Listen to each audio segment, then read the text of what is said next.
Olá pessoal, sejam bem-vindos aqui a mais um vídeo do canal Ponto de Acumulação. Nesse vídeo estamos dando continuidade à nossa série de vídeos do curso de Python, certo? A gente está aqui na nossa terceira aula, vamos para a parte 2 dessa aula. Na parte 1 a gente falou um pouco sobre erros do Python, certo? Alguns erros padrões que vêm com Python e como lidar com eles. E nessa segunda parte a gente vai ver a parte 1 do que a gente chama de funções built-in, certo? O que são funções built-in? São funções que elas já vêm por padrão no Python, certo? Quando você instala no Python, elas já vêm instaladas juntas e você não precisa fazer a importação dessas funções quando você precisa utilizar, né? Diferentemente, por exemplo, quando a gente viu no vídeo passado, a biblioteca math, a gente precisava importar a biblioteca para poder usar as funções que vêm dentro dessa biblioteca. Aqui não, essas funções que a gente vai ver são funções que já vêm na biblioteca built-in, ou seja, você não precisa fazer a importação, você só digita o nome da função e já pode usá-la normalmente. Pois bem, e a primeira função built-in que a gente vai ver aqui nesse vídeo é a chamada função input. Vamos abrir aqui. O que essa função faz? Ela é muito simples, ela simplesmente lê um dado de entrada que é digitado pelo usuário, certo? Então, aqui temos um exemplo de como essa função funciona. Então, ela recebe como parâmetro uma string, que é um texto, certo? Que é simplesmente o texto que você quer exibir para o usuário, informando do que se trata, né? E aí, quando você chama essa função, o código vai parar nessa linha, esperando que o usuário digite o que é que ele precisa digitar, certo? E dê um Enter. Assim que o usuário der Enter, o input vai retornar uma string contendo exatamente o que o usuário digitou lá no prompt. Então, estamos aqui no Colab para testar o código que a gente comentou, né? Então, aqui, o que a gente espera que vai acontecer quando eu rodar essa célula? Vai ser exibida essa mensagem, digite seu movimento em notação algébrica e o código vai ficar parado nessa linha esperando que o usuário digite algo, certo? E aí, assim que o usuário digitar e teclar Enter, a função input vai retornar para dentro dessa variável movimento aquilo que foi digitado. E aí a gente vai imprimir aqui o que foi digitado. Então, vamos rodar aqui. Então, vamos digitar aqui, por exemplo, um cavalo se movendo para F4. Certo? Então, ao rodar aqui a célula, após eu dar o Enter, a célula passou para a próxima linha e esse valor KF4 foi armazenado dentro da variável movimento e eu printei a variável movimento. Temos aqui KF4. Certo? Se rodar novamente, certo? Lembra que eu posso digitar qualquer coisa aqui, posso digitar números, certo? E aqui tem um número, notando que, como disse, o input ele retorna apenas um string. Então, apesar de eu ter digitado um valor numérico aqui, esse valor, na verdade, é um string. Podemos até confirmar aqui. Movimento. Na verdade, eu quero o type, né? O type dessa variável movimento. Certo? Vai ser um string. Certo? Então, não é aqui, apesar de se parecer um número, não é um número, não é um valor numérico. Aqui é um string. Certo? Então, é uma coisa que tem que tomar cuidado quando você vai receber um input e você espera que esse input seja um número, você recebe esse input como string e depois no código você faz o passe desse string para um valor numérico, um inteiro, um float, o que você precisar. Seguindo aqui para a nossa segunda função built-in, né, que veremos nesse vídeo, é a função sum. Ela simplesmente faz a soma dos elementos que a gente está passando. A gente vai passar para essa função como parâmetro um objeto iterável, certo? Por exemplo, uma lista. E aí, o que eu quero dizer com iterável, né? Até grifei aqui.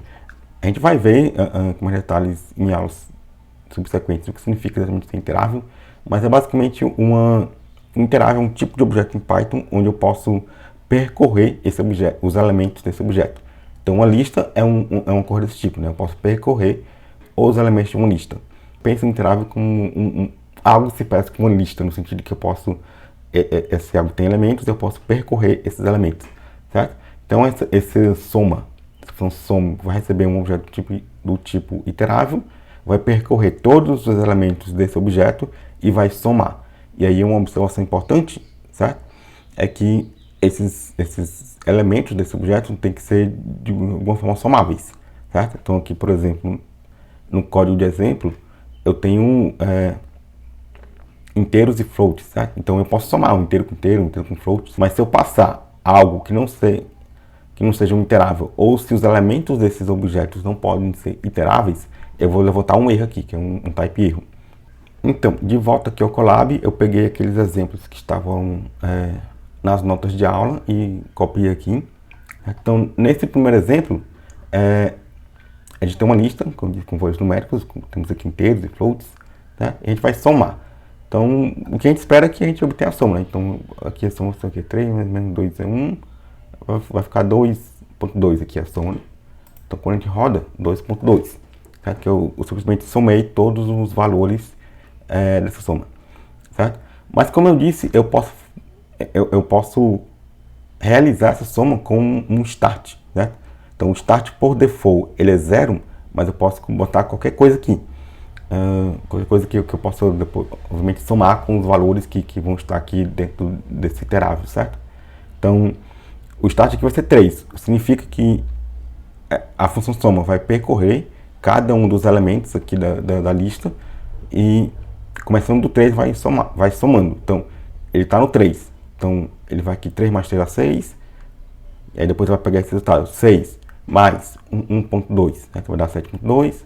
Depois 7.2 com 0 vai continuar sendo 7.2. E por fim o 7.2 menos 2, 5.2. Então aqui a gente espera que o valor da soma 2 seja 5.2. Então rodando aqui 5.2, certo? Que a gente mudou aqui o start, certo? Eu posso botar o start que eu quiser, certo? Então vou botar um start, sei lá, menos 7, certo? Vai ser basicamente a soma original menos 7, né? Então menos 4.8, e assim por diante. Então, e por que é interessante mudar esse start, certo? Porque ele é interessante para quando a gente está justamente tratando de tipos de dados que não são numéricos, certo? Então aqui, por exemplo, eu tenho uma lista aninhada, a gente já falou um pouco sobre listas aninhadas em alguns vídeos atrás, certo? Mas é basicamente uma lista de listas. Então tem aqui uma lista, é basicamente uma matriz, né? Que eu tenho os valores de 1 a 9 organizados aqui nessa pequena matriz. E lembra que eu consigo somar listas, certo? Se eu fizer uma lista mais lista, eu estou concatenando listas, certo? E aí a gente já viu sobre concatenação de listas. Basicamente a gente vai ter uma nova lista com os elementos dispostos um seguido do outro, certo? Então o que a função soma aqui vai fazer é pegar esse primeiro elemento, somar com esse, que vai dar uma nova lista, e depois somar esse resultado com esse primeiro elemento. Mas ele lembra que tem um start. O start, por default, ele é 0, certo? Então, a primeira coisa que ele vai tentar fazer é pegar o 0 e somar com esse cara aqui. E ele não vai conseguir porque não é possível somar o 0 com uma lista, certo? Vamos até tirar o start aqui e tentar rodar sem o 0. E a gente vai ver que vai dar um type erro aqui, né? Então, deu um type erro, porque não é possível somar int com lista. Por quê? Porque o valor inicial é 0, que é um int, e o primeiro valor do iterável é uma lista.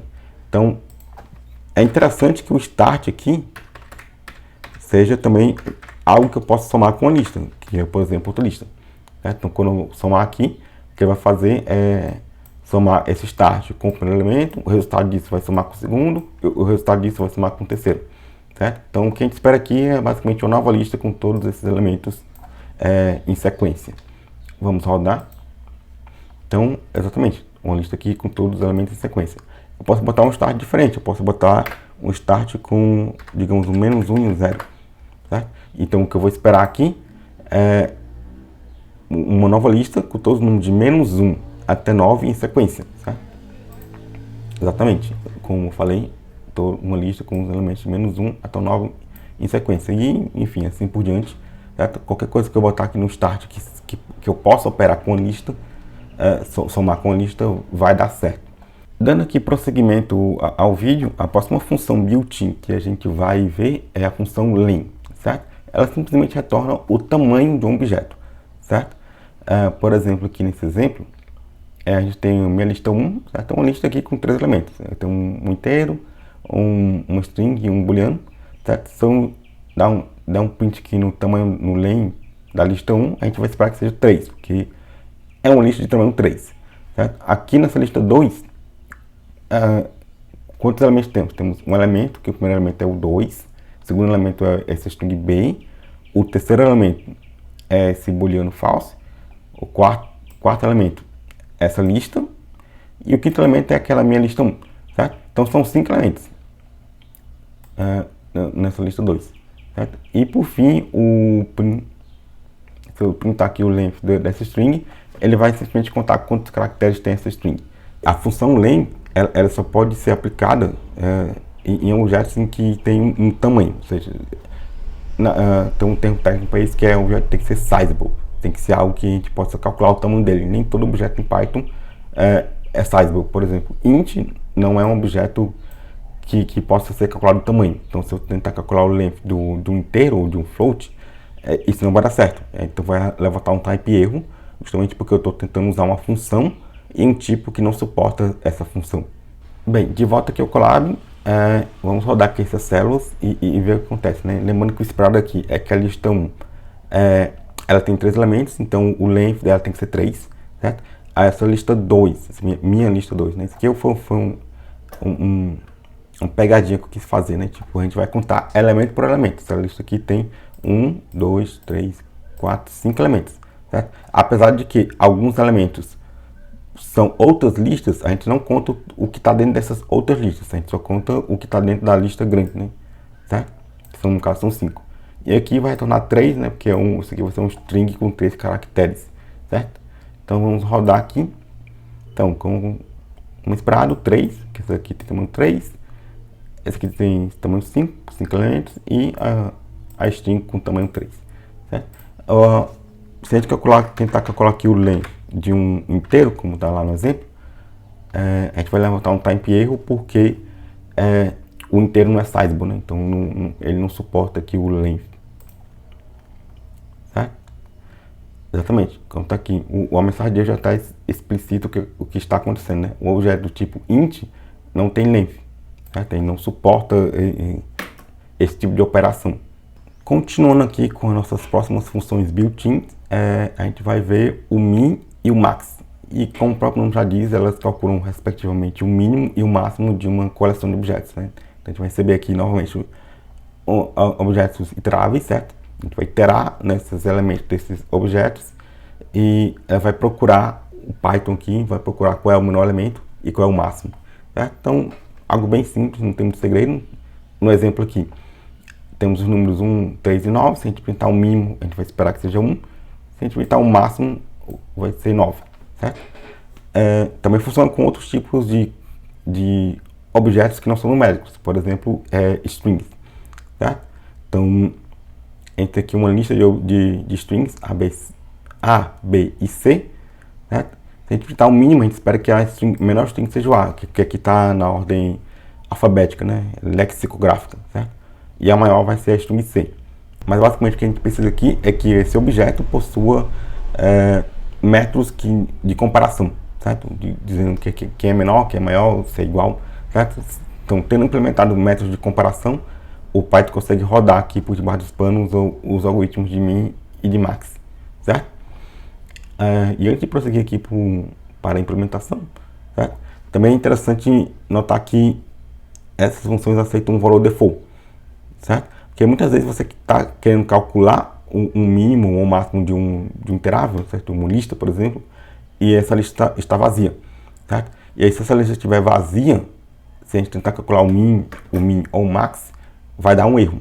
Para evitar esse tipo de situação em que a lista pode estar vazia, a gente bota um valor default. Pois bem, então temos aqui o exemplo.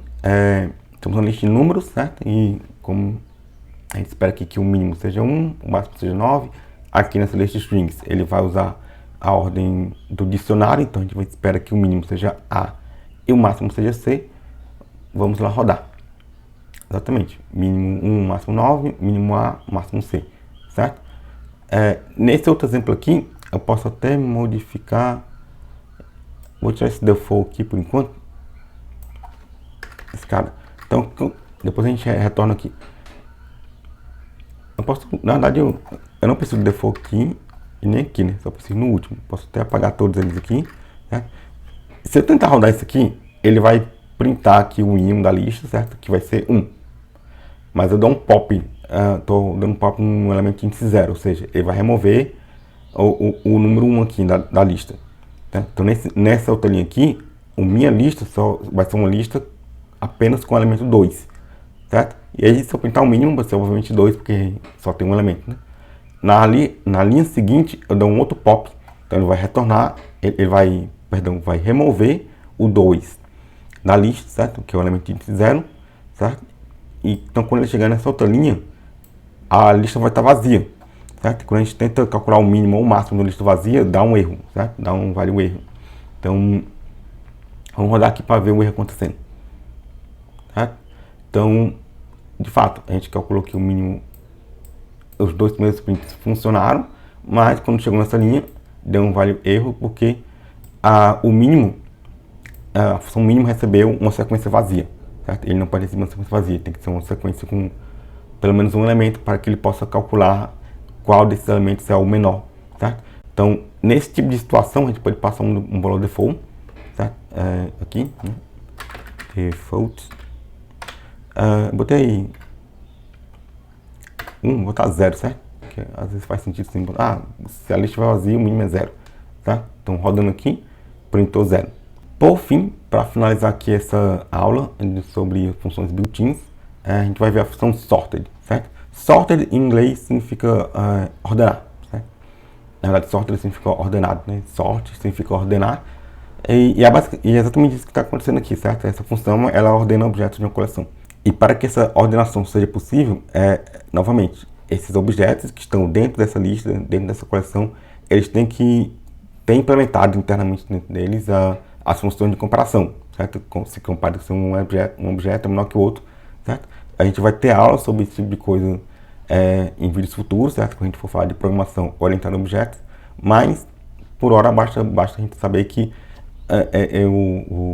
os tipos padrões do Python, a maioria deles tem implementado esses protocolos de comparação, então portanto vai ser possível realizar a ordenação. Então aqui no exemplo, também algo muito simples, temos aqui uma lista de números e a gente pode ordenar esses números com a função sorting, certo? Ou pode ordenar na ordem inversa, certo? Aí você passa um parâmetro aqui que é o reverse igual a true, que ele vai ordenar na ordem inversa, certo? Então o que a gente espera aqui? Que ele ordena esse número, né, do menor para o maior, então o menor aqui é menos 4, depois o 1, o 3, o 5, o 7, certo? E se a gente ordenar na ordem inversa, vai ser 7, 5, 3, 1 e menos 4, certo? E aí lembrando que essa ordenação ela vai retornar uma nova lista, aqui no caso, vai ser uma lista com os objetos ordenados ou ordenados na ordem inversa, certo? A lista original ela não é alterada. Então, rodando aqui, temos aqui o código, como disse, o que a gente espera que quando ele faça a ordenação que a gente tenha do menos 4, 1, 3, 5 e 7. E se a gente ordenar ao contrário, o reverse igual a true, a gente tenha 7, 5, 3, 1 e 4. E a lista original de números não vai ser alterada, né? Então vamos rodar aqui.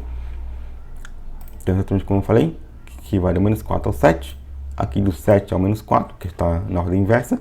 E a lista original permaneceu inalterada.